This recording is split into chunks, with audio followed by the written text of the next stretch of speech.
혹시 K-팝 열풍, 예전엔 주로 한류라고 했는데 그 시작이 언제부터라고 생각해요? 시작이 있으면 시작한 사람도 있겠죠. 그럼 그건 누굴까요? 의견은 다양하겠지만요, 저는 어느 누구도 이 브랜드 창업자를 빼놓고 얘기할 수는 없을 거라고 생각해요. 7월 22일 기준으로 보유 지분 가치만 무려 2,750억 원이 넘는, 딴 것도 많죠.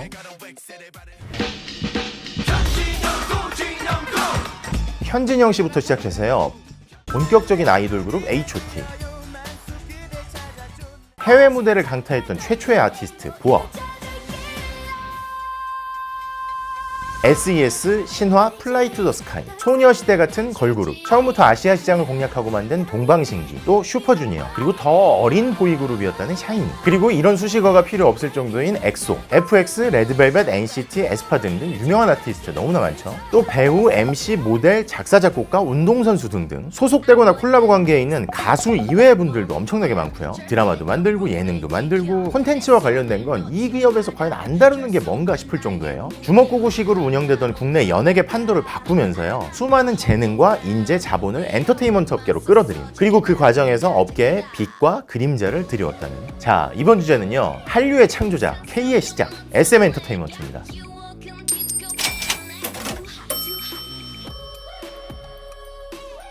지금이야 뭐 SM 엔터테인먼트 이외에도 JYP, 하이브, YG 등등에서 많지만요, 지금 정도는 아닐 때 과거 JYP의 박진영 창업자가 이런 얘기를 한 적이 있어요. 이수만 씨가 어떤 식으로든 자극이 됐습니까? 항상 됩니다. 네, 항상. 그 이수만 선배님도 제가 뭐 여쭤볼 일이 있어서, 저는 늦게 시작했으니까 사실 궁금한 게 있어서 전화 드리면 완전히 자세히 설명해 주세요. 하나도 아낌없이. 그러면서도 사실 속으로 또 이기고 싶은 건 맞죠.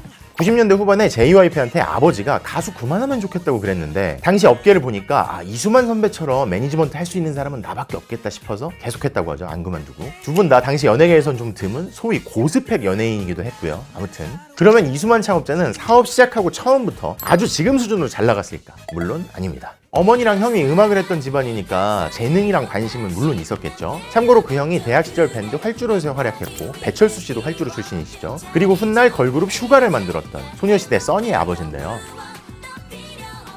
아무튼 다시 이수만 학생 얘기로 돌아와서, 공부도 엄청 잘해서 명문고 명문대를 다녔고, 학교 다닐 때부터 가수 활동을 하면서 신인 가수상 10대 가수상을 수상한 인기 가수였어요. 말도 잘해서 오랫동안 대학가요제 MC를 비롯해서 방송인으로도 활약했고요. 그러다가 50 때 언론 통폐합이라는 게 일어나면서 방송 기회가 줄어들겠다. 그래서 미국 유학을 떠나기로 결심합니다. 그때 연예계를 떠나려고 마음을 먹었었대요. 그리고 미국 가서 컴퓨터공학을 전공하고 알바하면서 용돈도 벌고. 그러던 미국 유학 시절에 텔레비전을 보다가 뭔가를 깨닫습니다. 그때 왜 MTV가 개국하고 뮤직비디오 시대가 도래했거든요. 딱 보다 보니까 듣는 음악의 시대를 넘어서 보는 음악의 시대가 왔구나. 음악 못지않게 외모랑 패션도 중요하구나. 저런 연예인들은 일종의 기획 상품과 같구나. 저거 나중에 한국에서도 통하겠다. 한국 가면 뮤직비디오 만들어야지. 그리고 컴퓨터공학 석사를 따고 4년 반 만에 귀국해서 일단은 카페를 차려요. 근데 그 카페가 카페 많은 동네, 유명한 압구정동, 방배동 당시에 그런 동네가 아니라 인천 월미도에 차려요. 미국 서부에서 그런 걸 본 거죠. 바다를 쫙 보면서 앉아가지고 밥 먹고 차 마시고, 한국에도 그런 걸 만들어야겠다 해서 차린 새로운 컨셉의 카페는 엄청 잘 됐대요. 그렇게 안정을 찾으면서 미국에서 컴퓨터를 배워왔잖아요. 그래서 국내 최초로 컴퓨터 음악을 활용한 밴드 CPU를 만듭니다. 지금 생각하면 CPU 좀 웃기는 거 같아요. 그래픽 카드 이런 거지 아무튼 그랬는데, 본인이 직접 멤버로 활동하던 이 CPU는 컴퓨터 음악 생소했을 거 아니에요. 잘 안 됐어요. CPU의 컴퓨터 음악 앨범이 실패합니다. 그래서 생각을 하는 거죠. 내가 컴퓨터를 배웠다고 컴퓨터 음악을 했는데 이게 아니야. 대중의 관심, 소비자가 중요하지. 왜 미국 MTV에서 본 것들, 화려한 춤, 패션, 흑인 음악, 그래 미국에서 본 사람들이 좋아하는 걸 하자. 근데 이미 자신은 30대 중반을 넘어서고 있고 그런 이미지에도 적합하지 않아 보이고, 그래서 기획을 한 다음 스타를 키워보자 이렇게 결심을 하고 SM 기획을 세우죠. 그리고 SM 기획 대표가 된 이수만은 원석을 찾아 나섭니다. 사람들한테 물어보고 당대 유명한 나이트클럽들 돌아다니는 거죠. 그런 과정에 전설의 이태원 클럽에서 발견한 게 바로 10대였던 현진영이었어요. 현진영을 영입하고 카페로 돈 벌어서 스튜디오를 만들고 현진영을 뒷받침할 댄서들을 찾습니다. 그래서 영입한 그 시작이 훗날 클론이 되는 강원래와 구준혁, 그리고 그 다음 멤버들이 나중에 듀스가 되는 김성재, 이현도, 그리고 그 다음이 진우션의 션이었죠. 엄청나게 화려한 거죠. 그 현진영과 와우를 제가 했어요. 제가 규현 씨보다 SM 훨씬 위기예요. 이수만 사장님한테 갖다 드렸는데, 야 너 이거 진짜 네가 혼자 쓴 거니? 그러더라고. 아이고 쭈뼛 막 이랬죠. 그때부터 자신감 얻고 그래 야 당장 앨범에 넣자 이래서 제가 입봉을 하게 됐어요. 그랬는데 1집 때 상당했던 현진이 형의 인기가 대마초 사건 때문에 수면 아래로 가라앉습니다. 근데 또 회사 대표는 뭘 해야 되잖아요. 그래서 그 사이에 이수만은 발라드 가수 한동준과 훗날 더 클래식으로 유명해지는 김광진을 영입해서 앨범을 내죠. 보는 눈이 남다른 거죠.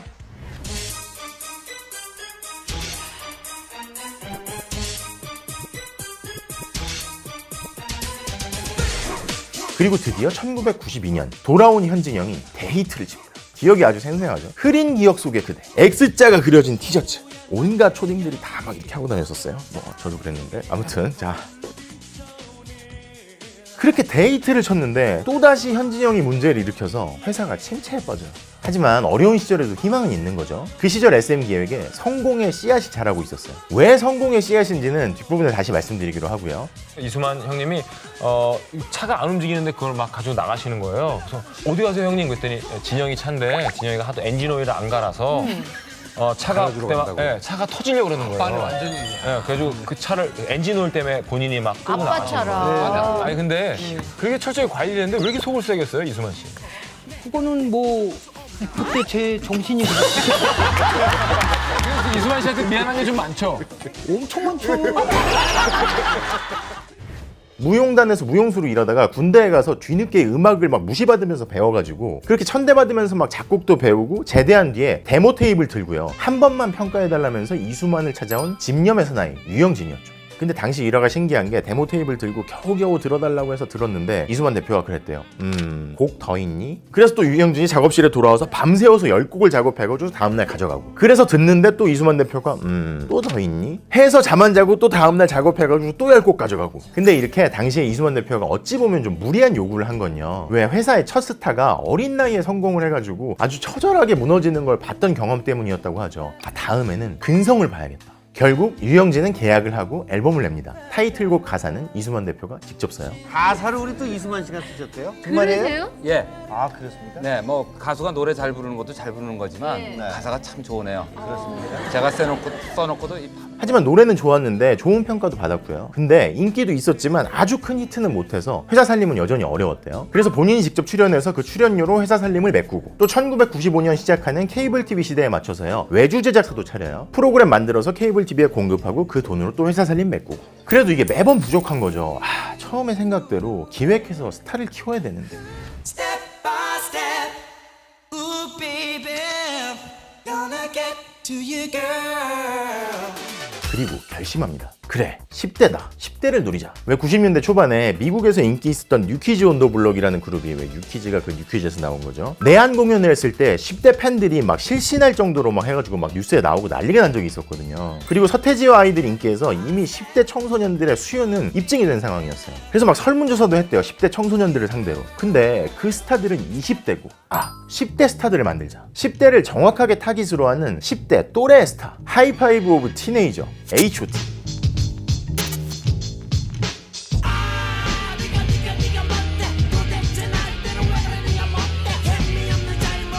H.O.T의 인기는 말로 표현할 수가 없을 정도로 도대체 왜 그 길거리에서 애들이 그 솜사탕 같은 옷을 어떻게 입고 다니는 거지?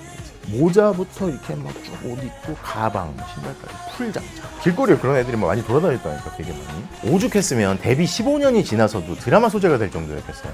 은행 가가지고 콘서트표 에노클리 줄 서고 그리고 그 H.O.T를 트레이닝 시킨 게 바로 유영진이었어요. 아까 SM 성공의 씨앗이라고 말씀드린 이유가 있는 거죠. 근데 당시에 이수만 대표의 실제 행보가 좀 궁금한 거예요. 뭐 기록으로 읽고 영상 자료들 쭉 찾아보긴 다 했는데 그래서 그 시절에 가장 유명했던 대표적인 전설의 PD한테 전화해가지고 여쭤봤어요. 수많은 히트작을 내고 TVN 대표까지 지냈던 송창희 대표님인데요. 당시에 일요일 밤에라는 프로그램 MC로도 이수만 대표를 섭외한 분이었는데요. 이렇게 회상을 하시더라고요. 첫 번째, 지금과 달리 그 당시에 황량하던 월미도에 카페를 차린 게 신기했는데 그거보다 더 신기한 건 그게 멋들어지고 잘 됐다는 거다. 매니지먼트 사업을 하기 전부터 뭐 기획 기획하고 도전하는 데는 뭔가가 있었다는 뜻이겠죠. 둘째, 당시는 연예인이 뜨면 그 연예인을 데리고 있던 매니저가 지갑에 막 돈을 막 넣고 다니면서 돈을 펑펑 쓰고 막 이럴 때였대요. 지금과 달리 회사가 아닌 개별 연예인 단위로만 이렇게 각각이 활동하고요. 근데 당시에 이수만 대표는 소속 가수가 돈을 벌어오면 그걸 자기가 막 펑펑 쓰는 게 아니라 그걸로 회사에 재투자해서 차근차근 기업의 형태를 갖춰갔던 것 같다. 세 번째, 당시 기획사 대표들 중에는 보기 드물게 학벌이 좋은 사람이었는데 본인도 유명인이고요. 그랬는데 직접 막 앨범을 들고 홍보를 다니면서 발로 뛰었던 것 같다. 그렇게 기억한다고 말씀하시더라고요. 시장을 쫙 분석해서 타겟을 정하고 그에 맞는 기획을 하고, 기획한 스타가 성공해서 돈을 벌면 매니지먼트 회사의 시스템을 차근차근 갖춰가고, 그리고 다시 시장을 더 세분화해서 더 정밀한 타겟을 노려서 기획을 하고, 그 다음에는 뭐 연습생 트레이닝부터 곡 만들기, 무대 데뷔, 무대 밖에서의 활동까지 철저하게 분업화해서 기업형으로 관리하는, 이게 개별 구멍가게들의 집합소 같은 국내 연예계의 판도를 완전히 바꿔버린 거죠. 물론 그러면서 동시에 너무 공장처럼 연예인을 만들어낸다, 너무 심하게 연예인을 관리한다, 이런 비판이 시작되기도 하고요. 하지만 그때 그렇게 하지 않았으면 지금처럼 엔터 산업의 시장이 커지고 또 투자도 몰리고 또 엔터업계의 힘도 지금처럼 강력해지기는 어려웠겠죠. 아무튼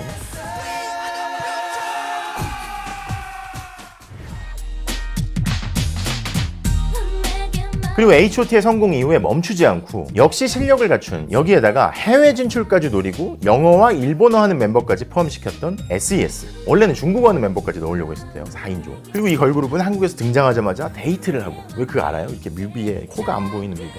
그리고 98년에는 계획대로 일본에 진출해서요. 일본 사람들이 뭐 대표가 그런 것까지 해요, 그러면 안 돼요 하는데 막 대표가 직접 막 가가지고 분장에 막 코드까지 신경 쓰고. 일단 셋이 하자. 셋이 해도 일본엔 나갈 수 있다. 나는 그때 코디하고 막 옷 같은 것도 내가 막 다 맞아, 선생님만 사오시고 보고 막 맞아, 이렇게 맞아. 하고 맞아요, 막 저희. 뭐? 그때 일본 진출해서 당장 큰 성과는 못 거뒀지만요, 당시로서는 엔터 산업이 우리보다 훨씬 앞서 있던 일본 엔터테인먼트 회사의 경영 기법을 많이 흡수했다고 하죠. 배우고. 지금은 상상하기 어렵지만 그때는 그랬어요. 일본 문화 막 많이 들어오고 근데 한국 문화가 나가지는 못하고. 근데 아마 그때 외국에서도 상상은 못했을 거예요. K-팝이 지금 이렇게 될지. 내가 그 깐느 가가지고 그 음악을 들은 거야. 드림스 컴츄를. 원곡. 근데 그거를 내가 곡을 사고 싶은데 그 원작자를 만나야 되잖아. 그 딴 데다 또 얘기를 하고 그러면 소문 날까 봐. 네. 원래. 007 작전. 그래서 핀란드를 가서 혼자만 알고 계셨어요? 그럼 혼자서만 공부. 나만 뮤직 캠프라는 거를 불란서에서 하게 되잖아. 그때 작곡가들을 다 오게 됐는데 거기에 누가 와가지고 나 기억하냐고. 그런데 좀 나이가 드신 분이 봤더니 그 작곡가 SES 그러더라고. 그래서 그때는 당신이 나를 거기서부터 이 곡 하나 때문에 찾으러 왔었는데 이제 오늘은 반대로. 내가 왔다 이러더라고. 그리고 오늘날 아이돌 칼군무의 뭐 시조새, 원조격이라는 신화, 최장수 아이돌이죠. 상대적으로 SM을 일찍 떠난. 맞지? 아, 이거 하지 마.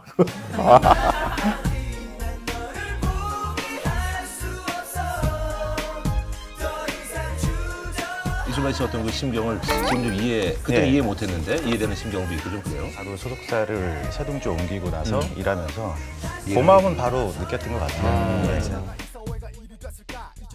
근데 그 시절에 SES가 일본 진출할 때 이수만 대표가 그런 생각이 들었었대요.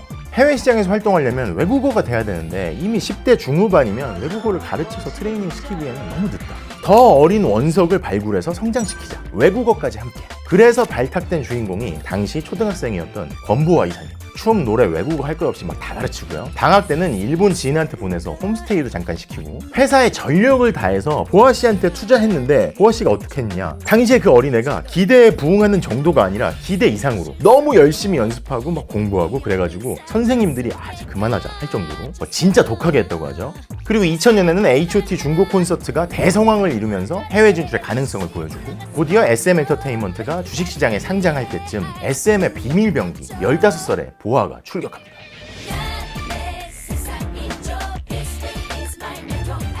데뷔한 보아의 첫 앨범이 센세이션을 일으키고 성공했지만요, 완전 대성공 뭐 이렇게 보기에는 약간 무리가 있을 수도 있을 것 같아요. 심지어 뭐 너무 어린 나이에 데뷔시키는 거 아니냐 뭐 이런 비판도 받기도 했고요.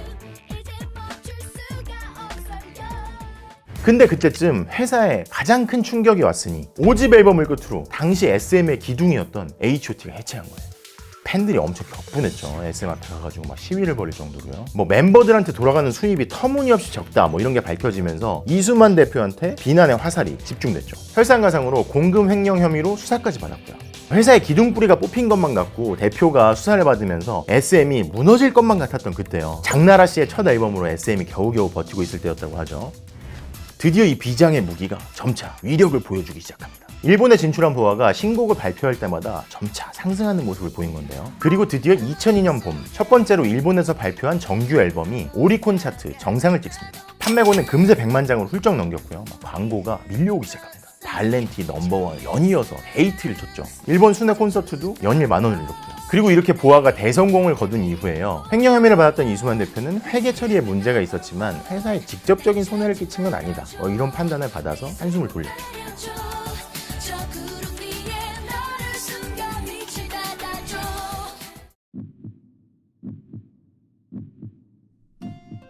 그리고 한국, 일본 이외에도요. 중국, 동남아까지 겨냥한 그룹 동방신기. 이름에서부터 한자 문화권 전체를 공략하겠다 이런 노림수가 보이죠. 근데 어떤 자료들 보니까 원래 동방신기 이름이 그게 아니었다 뭐 이런 얘기들도 있더라고요. 동방신기가 아니라 이게 아주 필수적이다 뭐 해가지고 뭐 오장육부 좀 뭐 전 먹고 전설을 먹고 사는 고래 그러다가 뭐 동방불패로 갔다가 다시 동방신기. 뭐 동방신기 멤버들 이름도 그렇고요. 그냥 제 생각이지만 나중에 SM 뭐 소속 가수들 뭐 이름을 보거나 아니면 뭐 가사들 보면 좀 특이하다 뭐 이런 독특한 면이 있다 이런 생각이 들기도 하더라고요. 아무튼 동방신기는 멤버들 하나하나가 다른 그룹에 가면 리더가 될 수 있다 그렇게 내놓은 야심작 완성형 아이돌이었다고 하죠. 또 처음에는 멤버들을 교체하려고 로테이션 그룹으로 기획이 됐는데 기획자의 상상을 뛰어넘는 성과를 보였다는 슈퍼주니어 칼군무 한류의 시작이죠. 그리고 뭐 SM이 이제는 JYP한테 좀 밀릴 수도 있는 거 아니냐 뭐 이런 얘기도 약간 나올 때 그런 얘기를 뭐 지 한 방에 그냥 싹 잠재워버린 소녀시대. 또 뭐 과거보다 더 어린 소년들로 구성됐다는 보이그룹 샤이니를 비롯해서요. 상징을 가진 어떤 세계관이란 이런 것이다 이런 걸 보여준 엑소. FX, 레드벨벳, NCT, 에스파 등등. 그리고 너무 많아가지고 뭐 이걸 다 일일이 설명드립니다. 워낙 더 잘 아실 테고요. 그치만 언제부턴가는요 뭐 이수만 창업자의 개인 회사로 뭐 돈이 너무 많이 가고 있다 그리고 여러 가지 이유로 SM 아티스트들이 예전 같은 위력은 보여주지 못하고 있다 이런 얘기까지 듣고 있는데요. 그런 얘기를 듣는 와중에도 그 동시에 한편으로 SM은요 첫 부분에 말씀드렸던 것처럼 회사의 영광의 시대를 열었던 음악 산업에만 치중하지 않고요 드라마, 예능을 비롯해서 그 뒷단을 이루는 산업까지 전부 대중이 소비하는 온갖 콘텐츠 관련 사업에서 입지를 다졌죠. SM이 없으면 당장 방송 콘텐츠 시장에 타격이 불가피할 정도다 이렇게 평가하는 사람들이 있을 정도로요. 자, 이쯤 되니까 SM 엔터테인먼트의 이수만 창업자 지분을 카카오가 산다 뭐 이런 얘기까지 나오고 있는 거겠죠. 자, 창업자의 시대가 완전히 막을 내린 이후 SM 엔터테인먼트의 앞날은 어떻게 될까요? 대한민국 엔터테인먼트 산업을 고도화시켜서 오늘날 K-팝에 초석을 놓았다는 한류의 시작이라는 그 명성을 앞으로도 이어갈 수 있을까요?